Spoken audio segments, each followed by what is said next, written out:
retrouve dans une nouvelle vidéo. Donc aujourd'hui, on va aborder les méthodes éducatives que j'affectionne et que j'essaye d'appliquer à mon fils et qui sont pour moi complémentaires. Vous allez peut-être penser qu'il en manque pour avancer, etc. N'hésitez pas à me les dire en commentaire. Voilà, peut-être que je les connais mais que j'en ai pas parlé là et que vous voulez que j'en parle dans une vidéo. Aussi, peut-être qu'il y en a que je ne connais pas et que donc je serais très heureuse de pouvoir découvrir. Donc moi, je vais vous parler de l'éducation qu'on appelle bienveillante et méthode Montessori. L'éducation bienveillante peut s'appeler aussi éducation positive. Elle se base sur le modèle d'attachement. Donc il y a la théorie de l'attachement qui est à lire par John Bowlby, où en fait c'est expliqué que le modèle d'attachement qu'on a tout au long de notre vie, il se construit à l'enfance et notamment dans la plus petite enfance. Parce que dans cette vidéo, donc, je vais parler de ces deux méthodes pour des enfants entre 0 et 2 ans. Voilà, pour recadrer un petit peu. Donc oui, tout se joue dans la petite enfance. Et comment dire en fait, les enfants, ils ont besoin de stabilité pour tout, mais en particulier de stabilité affective.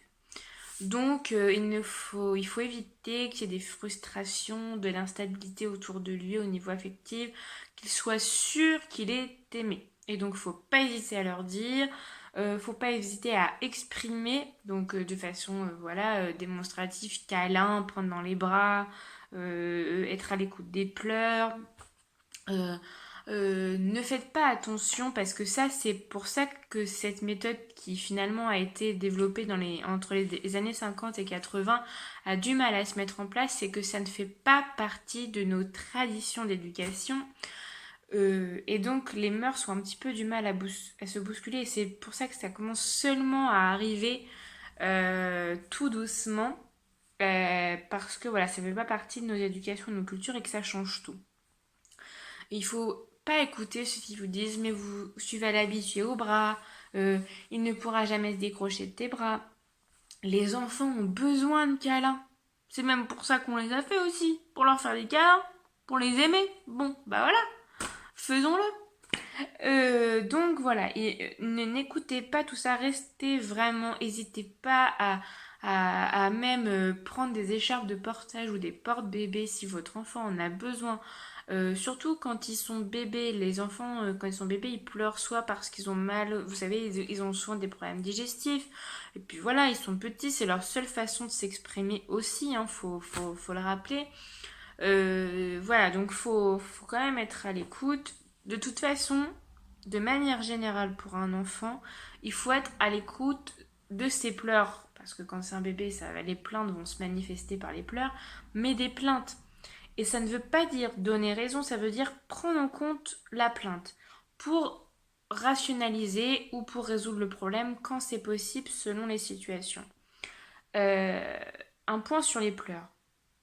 Pour moi, on ne laisse pas un bébé pleurer quand ils sont bébés. Mais un enfant, mais un bébé. Je vais vous expliquer pourquoi.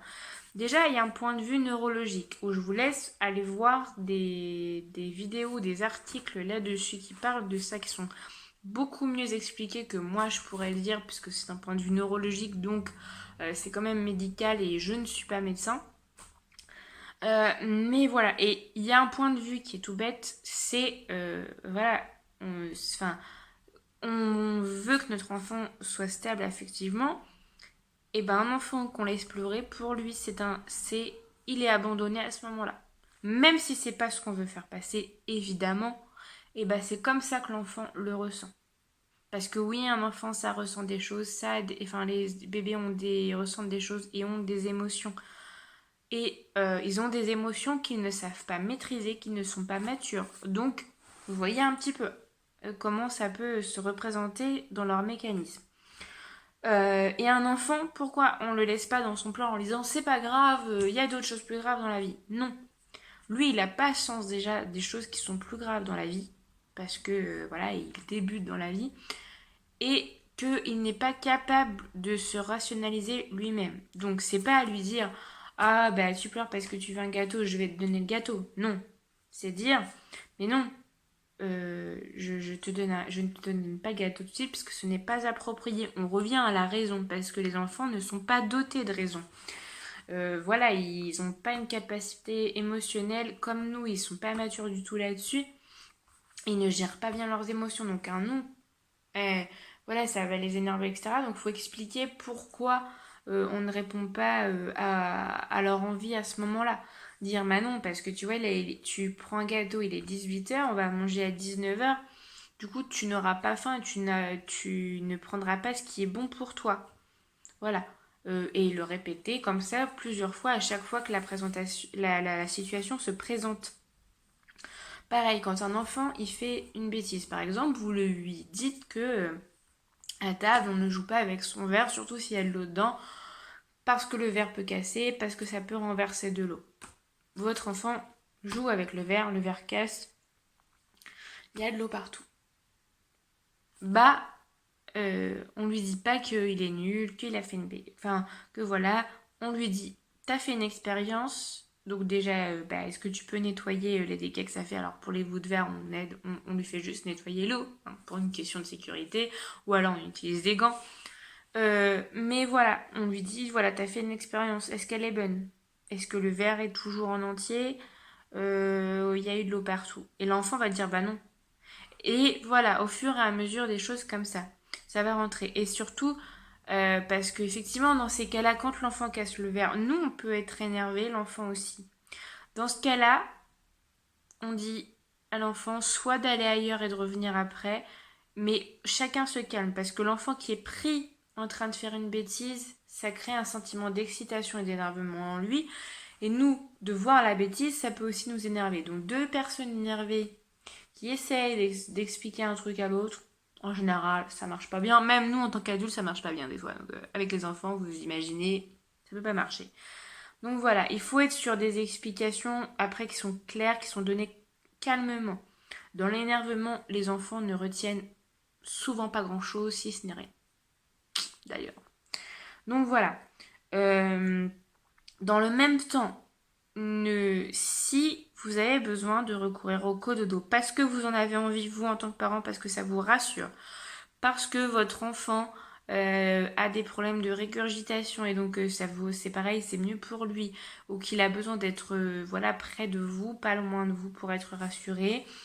Moi par exemple, hein, pour prendre exemple pour moi, mon fils on a fait du cododo parce que comme il dormait sur le ventre et que même s'il bougeait sa tête, etc., sur les côtés, voilà, il était quand même petit. Moi, j'ai pas pris de risque. Voilà, je l'ai mis avec nous en mettant des coussins en fait tout autour de lui. Donc, bon, on n'avait plus trop de place dans le lit, mais voilà, c'était temporaire. Il a dormi avec nous jusqu'à temps qu'il fasse ses nuits en fait complètement. Après, il a dormi. Une fois qu'il a fait ses nuits, on l'a mis dans sa chambre et ça s'est très bien passé comme ça. Mais voilà, n'ayez pas de culpabilité à faire du cododo ou à ne pas en faire. Voilà, c'est comment vous ressentez les choses, vous avez envie, écoutez-vous, vous êtes les meilleurs parents pour vos enfants. N'essayez pas de faire quelque chose parce que ça fait bien aux yeux de la société, ça marche pas, ça marchera pas, vous serez pas sûr de vous-même. Euh, donc tout à l'heure, je vous parlais des formules maladroites à éviter, et c'est tout simplement pour éviter que vos enfants partent dans la vie avec une perte de confiance en eux. Et il y a aussi une façon pour que vos enfants ils aient une énorme confiance en eux. C'est au niveau de leur évolution de les laisser apprendre à leur rythme. Ne vous stressez pas parce que votre enfant ne fait pas du quatre pattes à tel âge, à tel âge. Après, bien sûr, au bout d'un moment, si c'est trop long, il faut s'inquiéter, mais ne nous inquiétons pas trop vite. Chaque bébé est différent, chaque enfant est différent, comme chaque adulte est différent. On n'apprend pas les choses au même rythme.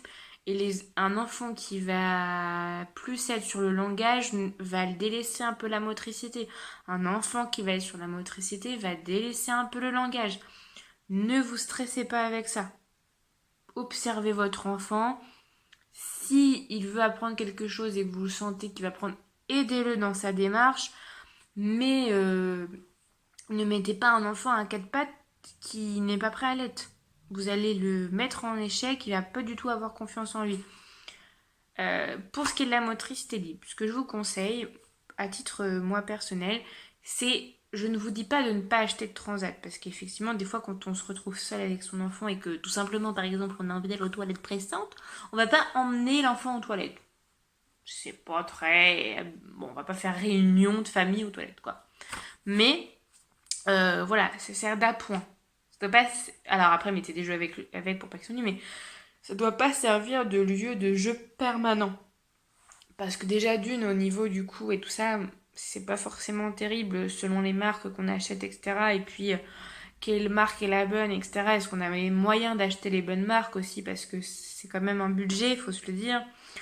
Donc voilà, favorisez plutôt les tapis d'éveil. Hein. Il en existe des très bien sans cloisonnement pour que l'enfant puisse voilà, circuler quand il fait du quatre pattes, etc., qu'il soit pas bloqué. Hein. Enfin, voilà. Si vous avez un peu peur au départ, quand il se retourne, qu'il se cogne, mettez des coussins tout autour, protégez. Mais voilà. Et pareil, quand votre enfant il commence à aller partout dans la maison à quatre pattes ou quoi, ne barriquez pas, ne vous barricadez pas la maison, parce que ce qui est interdit, par exemple un bloc-porte sur un placard, ça veut dire que c'est interdit, ça va attirer l'enfant, c'est dans notre culture, c'est comme ça, l'enfant va vouloir y aller. Donc voilà. Nous, à part si c'est vraiment co-sécuritaire, par exemple, notre maison est à étage. Nos deux chambres sont là-haut. Et notre fils dort au sol. Donc ça c'est pareil, c'est méthode Montessori, mais je vous en reparlerai par rapport au sommeil si vous voulez dans une autre vidéo. Donc il dort au sol. On va mettre une barrière là-haut parce que on a peur que on l'entende pas se réveiller et qu'à quatre pattes il aille dans les escaliers. Mais c'est un aspect sécuritaire. C'est pas pour l'empêcher d'y aller. On préfère, par exemple, pour tout ce qui est en bas et qu'on est avec lui, etc., dire bah non, Zachary, là, faut pas parce que c'est dangereux, tu peux te coincer les doigts. Parce que le problème, c'est que mettre un bloc-porte, ça n'explique pas en quoi c'est dangereux. Et voilà, comme ça fait jouer avec l'enfant, on est là, on est présent, ils aiment qu'on soit présent avec lui dans la pièce. Pas forcément tout le temps jouer avec lui, mais présent dans la pièce et un œil sur ce que fait l'enfant. Voilà. Voilà, donc ça va lui servir à apprendre. Et quand un enfant, par exemple, se met à quatre pattes ou que c'est fébrile ou la marche fébrile, ne pas lui dire attention, tu vas tomber. Non. Ah, c'est bien, c'est encourageant ce que tu fais. Tu vas y arriver, tu y es presque. Vas-y, continue. Voilà, parce que lui dire tu vas tomber, bah oui, je vais tomber, donc il tombe. Boum. Vous pouvez être sûr, il va tomber si vous lui dites ça, parce que ça lui fait perdre confiance en lui. Donc, plutôt encouragez-le. Et si lui est vexé de ne pas y être arrivé, dites-lui mais c'est pas grave, t'as essayé, tu y arriveras la prochaine fois. Voilà. Et ça lui donne confiance en lui. Voilà, et lui montrer qu'il est capable de plein d'autres choses. C'est toujours ce qui est important. Toujours montrer le côté positif des choses plutôt que le négatif. C'est important. C'est vraiment important. Dans la continuité, dans l'apprentissage libre, pour ce qui est de l'alimentation, alors, selon l'âge de vos enfants et de comment agissent vos enfants et selon les dents aussi, n'hésitez pas à les laisser manger seuls, même si c'est avec leurs mains. Les mains, ça se lave. Un siège pour manger, ça se lave. Votre sol aussi. Et il y a des tapis qui existent exprès pour mettre sous la chaise haute. Donc, n'hésitez pas à les utiliser. Mais vraiment, les enfants, de toute façon, ils ont besoin de patouiller ce qu'ils mangent pour avoir une meilleure appréhension. Parce que, donc moi, vous savez, j'ai commencé par les purées, tout ça, et puis finalement, mon fils mange tout seul. Mais en fait, au final, c'est ce que je voulais faire. Après, je voulais attendre quand même qu'il ait un peu plus de dents. Mais en fait, un enfant sait manger même sans dents. Je le vois, Zachary, quand il mange, il ne mange pas forcément avec ses deux dents de devant. Il va chercher sur le côté. Et en fait, il a quand même les mâchoires très aiguisées pour lui permettre de mâcher. Alors après, bien sûr, il faut des petits bouts, etc. Mais n'ayez pas peur que votre enfant mange seul. il va se débrouiller, il va s'alimenter. Les enfants ont le réflexe nauséeux. Après, bien sûr, ça demande toujours, encore une fois, une présence de l'adulte pour vérifier que tout se passe bien, que c'est sécurisé, etc. Mais laissez-le faire, encouragez-le. Si par mégarde, bah voilà, il y a un morceau que vous n'avez pas vu qui est trop gros, qui est après à sa bouche, bah voilà, dites-lui de faire attention, vous pouvez le reprendre, lui dire de manger, etc. Et en plus de manger seul, il va travailler tout seul la motricité un peu plus fine, c'est-à-dire de pincer pour attraper quelque chose et de mettre à sa bouche. Donc voilà, donc vous voyez en quoi ces deux méthodes sont complémentaires, c'est que l'un va être sur je suis proche de mon enfant, je le câline, je lui donne l'écoute dont il a besoin, mais à la fois je ne suis pas à tout le temps le replacer quand il est dans une position inconfortable, sauf s'il le demande évidemment. Je ne suis pas tout le temps en train de l'empêcher d'essayer de se déplacer, d'aller où il veut, etc.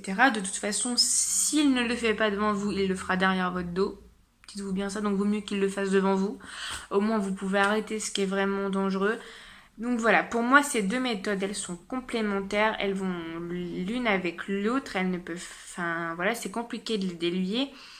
Et vraiment, dites-vous que tout ce que vous allez apporter d'un point de vue à votre enfant dès qu'il est tout petit, la confiance, tout l'amour que vous pouvez lui donner quand ils sont tout petits, vraiment 0 2 ans, et bah vous en ferez des adultes plus sereins. Et il y a vraiment lisez le livre dont je vous ai parlé tout à l'heure, La théorie de l'attachement.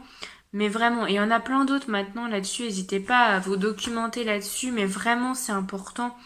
Voilà, on vit dans une société où les gens sont de plus en plus stressés. Je pense que ce mode d'éducation peut faire que les enfants partiront dans la vie en ayant été aimés et en ayant connaissance. C'est-à-dire, nous aussi on a été aimés par nos parents, mais peut-être que ça n'a pas été suffisamment démonstratif. Peut-être ça. Et laisser vraiment faire confiance à nos enfants. Nos enfants sont intelligents. C'est à nous de raisonner des fois les choses, de tempérer. Voilà. C'était tout ce que je voulais vous dire dans cette vidéo. Voilà, n'hésitez pas du tout à commenter, à dire ce que vous avez à dire sur le sujet en commentaire. Si vous avez des questions par rapport à ce que j'ai dit, par rapport aussi à voilà, ma documentation pour préparer les vidéos, je serais contente de répondre, hein, tout à fait. Donc voilà.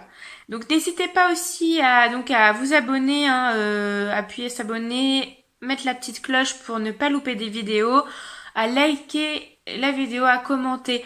J'essaie de progresser, hein, au niveau de tout ce qui est montage, mais donc je vous le redis, pour l'instant je travaille de mon téléphone, donc j'ai pas forcément tous les logiciels qu'il me faut. Donc voilà, hein, l'équipement va venir au fur et à mesure. Donc voilà, mais n'hésitez pas aussi à me retrouver sur mes réseaux sociaux, j'essaie vraiment d'être actif là-dessus. Voilà, et donc je vous retrouve bientôt pour de nouvelles vidéos. Ciao ciao, bye bye.